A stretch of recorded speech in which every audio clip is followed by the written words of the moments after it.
Première question. 첫 번째 질문입니다. Vous êtes pionnier de la notion du groundscape. Qu'est-ce qui vous a inspiré à vous intéresser au développement des espaces souterrains? C'est une inspiration qui vient du projet de la Bibliothèque nationale à Paris. La Bibliothèque nationale est un immense bâtiment, plusieurs centaines de milliers de mètres carrés. Donc c'est un bâtiment qui s'impose dans la ville. Et l'idée, c'était justement que ce bâtiment laisse la ville respirer. Et donc le fait de s'incruster dans le sol libère de l'espace public, de l'espace urbain, et la ville respire. Et donc l'idée d'utiliser la première épaisseur du sol, il ne s'agit pas d'habiter sous terre, il s'agit d'utiliser la première épaisseur du sol pour régénérer la ville, pour que la ville, en fait, et plutôt, je dirais même l'architecture, prolonge ces bâtiments dans le sol comme un arbre se prolonge dans le sol avec des racines. Donc le groundscape, ce sont les racines de la ville. Deuxième question. 두 번째 질문입니다. Dans le projet du GITC, la light beam joue un rôle essentiel dans l'introduction de la lumière naturelle et la ventilation naturelle dans l'espace souterrain. Quels autres éléments sont essentiels pour créer et faire vibrer une vraie ville souterraine? En fait, il faut effectivement deux éléments, de la lumière et de l'espace, du volume. Car si l'on creuse pour développer des volumes de très petite hauteur, c'est comme si on construisait un parking souterrain. Donc, il faut du volume, il faut encore une fois que la ville respire.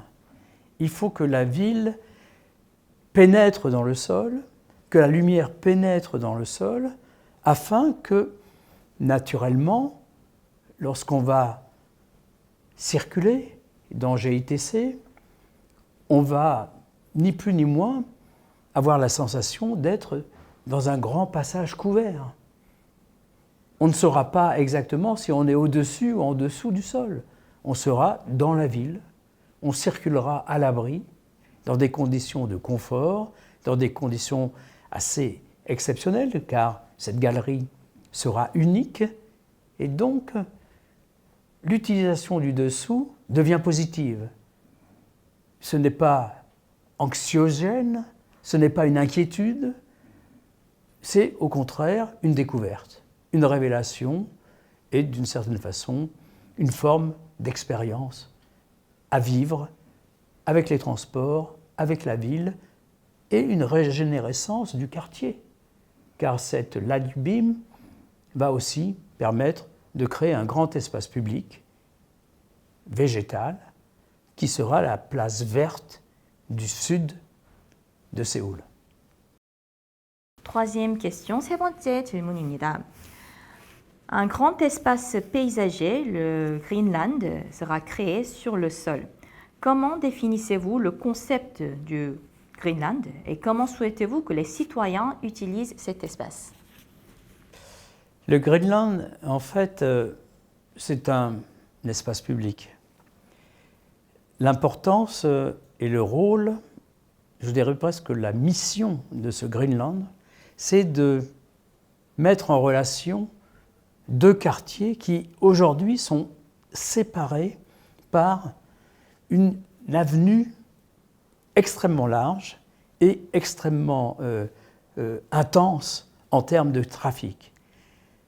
Donc on ne peut pas traverser, on ne peut pas aller d'un côté à l'autre. Le Greenland, c'est le lien, c'est la jonction, c'est la régénérescence de ces quartiers, car on pourra circuler à pied de façon paisible, de façon confortable, d'un côté à l'autre de Ryongyeongdaeru. Et la mise en place de cet espace public, c'est une nouvelle downtown.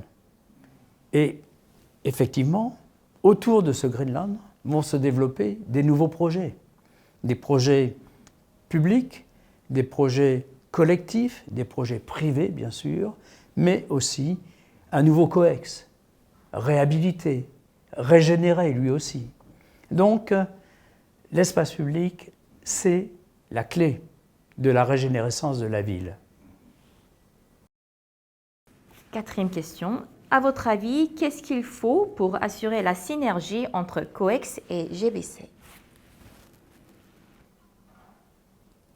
La relation entre COEX et GBC, c'est, comme on l'a déjà évoqué, la mise en place d'un espace commun collectif, un espace public qui va permettre de joindre l'un et l'autre. Mais c'est aussi la connexion par le dessous avec la grande galerie,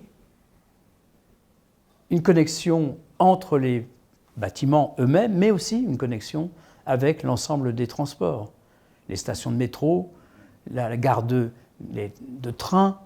Donc c'est un double deck en fait. Le dessus avec le Greenland, le dessous avec la galerie. Cinquième question. Que pensez-vous du développement urbain et architectural du district du Gangnam?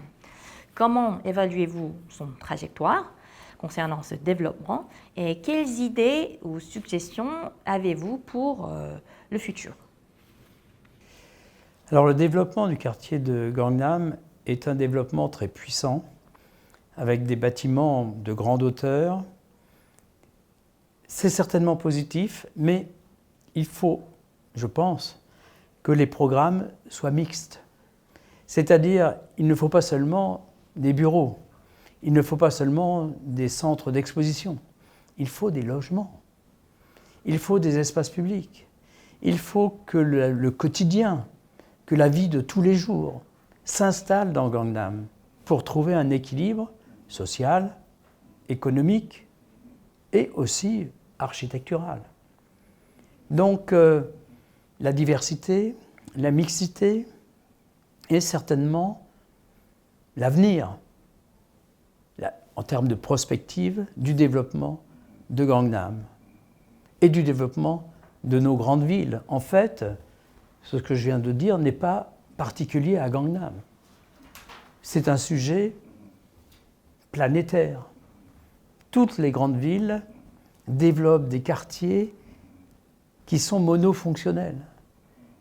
Donc la mixité, la diversité est une nécessité.